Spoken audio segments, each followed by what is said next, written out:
Hi, I'm Stephen Hand from Archery Supplies, and today I want to talk about people giving up the sport of archery. So today, a lady comes in the shop and she says I've got a recurve bow to sell, would you be interested? I'm like, oh, I don't know, I said, come in. Now, most times when people bring in gear, it's generally like 30, 40 years old and they want a bundle for it, right? This one's a bit different.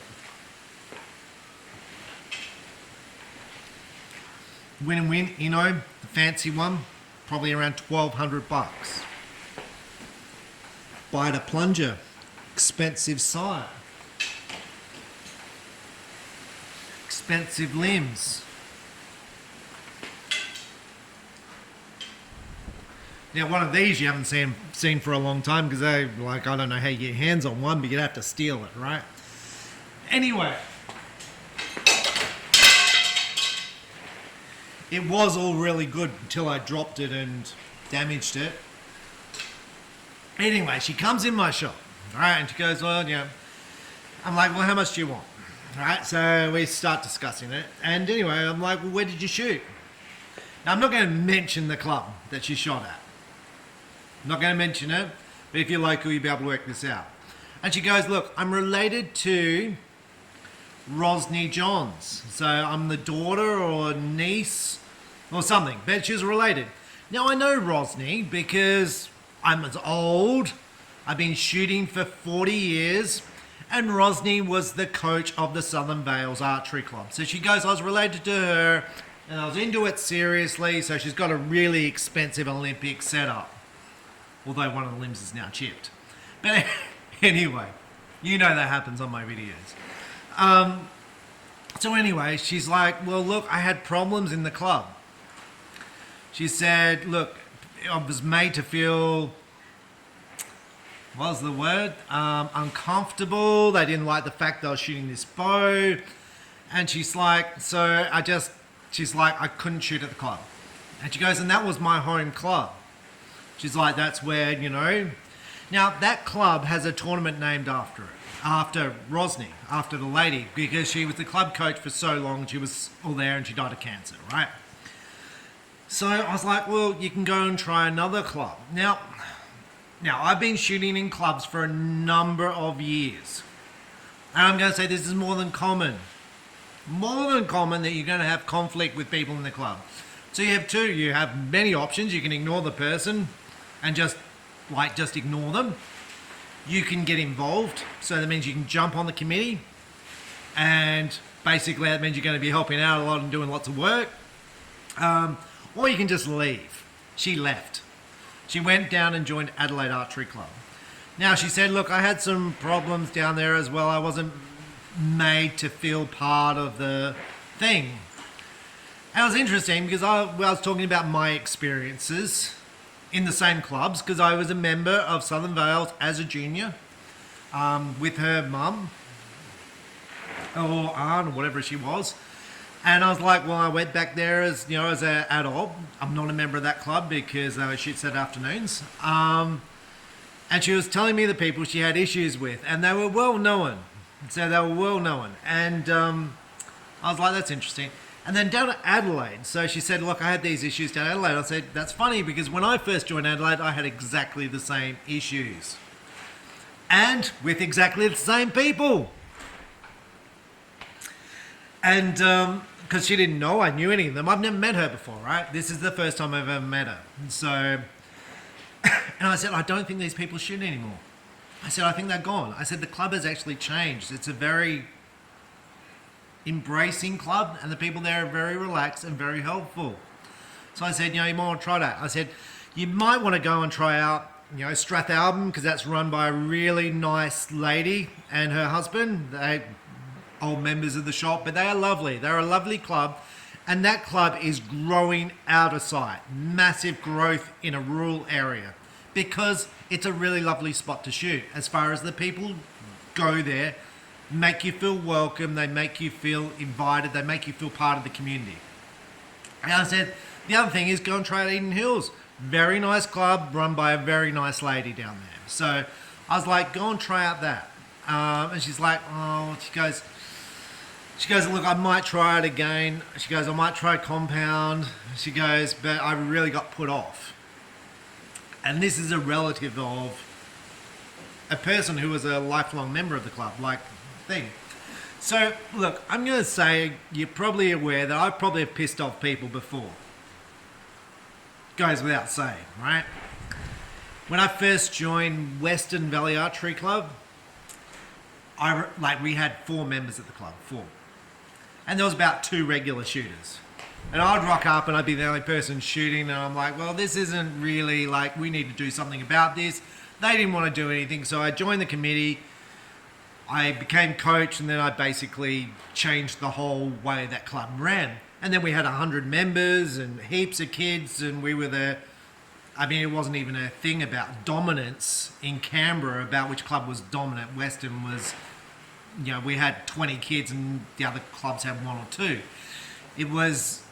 We were so big. I mean, it was a lot of effort went into it because we were shooting, Tuesdays, Thursdays, Saturdays, Sundays, and I was coaching all the time. I was putting in heaps and heaps of work. So I'm going to say, and the people I had problems with, once I got in and once they saw I was doing stuff that was positive and the amount of work I was putting on, we were pretty much best buds afterwards. But it was 2 years of but I had to ignore that and go, this is where I'm focused. I'm focused on getting here and I'm going to work to get there, and I'm not going to worry about the distractions. And it's not that I didn't burn some bridges along the way. And that's probably because I was young. I think I'd be much more relaxed now being older, because I'm like, well, it doesn't really matter that much. Now, I'm going to say when I left the club and I went to another club, that person who I had the problem with, who we became best buds with, the next committee had problems with him and they banned him from the club. Now, I would have never banned him. He was not a problem at the club. You just had to manage him correctly. And when I say manage him correctly, he was perfectly fine. No problems with him at all. He just wanted to have his voice, and you just give him his voice and let him do what he wanted to do. There was no issues. None at all. So part of it is some people just don't have the patience to deal with other people. But anyway, I'm going to just say when you join a club, it sometimes takes time to settle in. And like Adelaide Archery Club, where I belong to, they probably never see me. And I'm not saying that from a bad perspective. Like, I shoot literally competition every weekend. So they will see me at Adelaide Archery Club in 3 weeks' time for their competition. But I'm shooting, like last weekend I had a competition. The following Sunday I've got state competition. So, and in the meantime, I'm here practicing. So it depends on what your goals are when joining a club. But it does take time to meet people and blend in. And when I say blend in, it takes time. In any club, so let's say the club has 100 members, 99% of them, 99 out of 100 are going to be good. They're going to be lovely people who just want to go down there and shoot and relax. They don't want anything to do with politics. They just want to go down there and have fun. There might be 2 people who are pushy, but it is what it is, and you've just got to kind of ignore it. So just saying that. So, and I'm going to go into like me joining Adelaide. I remember I went down there once, and I was late. And people are going to say, you're always late, Stephen. Anyway, there was a train error on the train line, and the cars were all banked up, and it took me 2 hours to get in, right? 1 hour journey.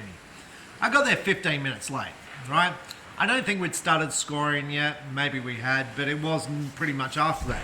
So I just rocked up. I started shooting on one of the targets there where people were already shooting. Wasn't a big issue, but it did take me 2 hours to get there because the train had blocked the road. And the lady comes up to me and she goes, "You're not allowed to shoot?" I was like, "What?" Just shooting, right? I remember. She's like, "You're not allowed to shoot. You've got to ask the field captain for permission." Hey! Anyway, 2 weeks later, she comes down 1 hour late. She didn't walk up to the field captain and ask for permission. Nowhere in the rules is that written, as far as I know. Maybe it is and it's not written anywhere. But a lot of it's how you approach people. and you say, well, this is our, you know, this is our thing. But if you're new, I was new to the club. I'm like, when I first joined the club, I was a pretty decent archer. I had all my gear.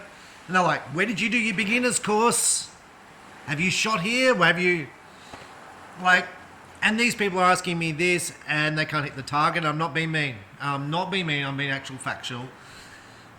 It's like, and you'd say, look, I was state champion. I was a member of this club in like 30 years ago. I've been president of these other archery clubs.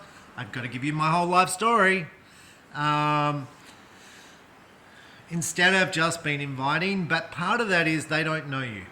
They don't know you and they don't know how you fit in, and they'll have their group, the people they shoot with, and pretty much every weekend they'll shoot with the same people because they're their friends. So you're just like, it's not that bad people.